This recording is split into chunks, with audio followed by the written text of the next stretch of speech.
Change your diet, change your life, change the planet.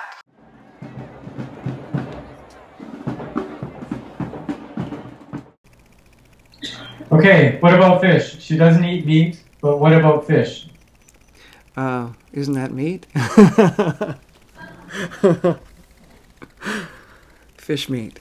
Do fish have beneficial essential fatty acids, EPA and DHA? Some of them do, not all of them. Some of them do.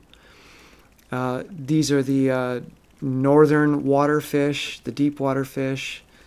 Salmon are generally considered one of the best sources of EPA and DHA. But there are many problems. These fish are high up on the food chain, which means they consume things that consume things that consume things.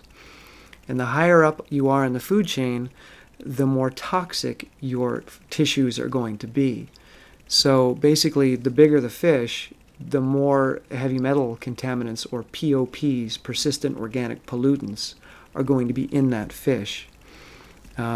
Whereas if you're eating the algae, because it's so low on the food chain and the algae isn't consuming products in the water, the algae is simply using minerals and sunlight through photosynthesis and carbon dioxide to create the sugars that it needs and the proteins that it needs.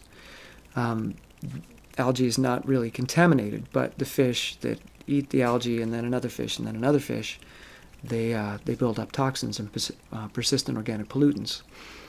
So just about all fish you're going to eat is going to be highly contaminated. Secondly, fish in these northern waters, the fish that have EPA and DHA in large amounts, which the algae produce, by the way, the fish don't produce it, the algae produce it, and then the fish eat the algae. So that's where the fish are getting it from. So if you really want your EPA and DHA, eat the algae. Cut out the middleman, cut out the toxins. But also, these northern fish, because of the water temperature, their body has a built-in antifreeze that keeps them from freezing to death. And this antifreeze is the substance that I mentioned earlier, TMAO. Now, the TMAO inflames the endothelial cells of humans. So if you eat food with lots of L-carnitine, like red meat and certain poultry, you're going to produce, the bacteria in your gut are going to turn it into TMAO. Well, fish have TMAO already made. It's their antifreeze that keeps them going.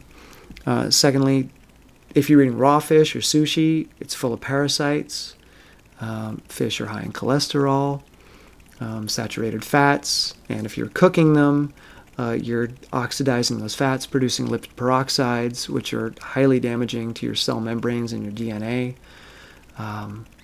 And many of these essential fats, the EPA and the DHA, these are polyunsaturated fats, which means that they're very, very unstable because they have several points of unsaturation, which means there are several points where oxygen and other things can bond to that fat and oxidize it or damage it.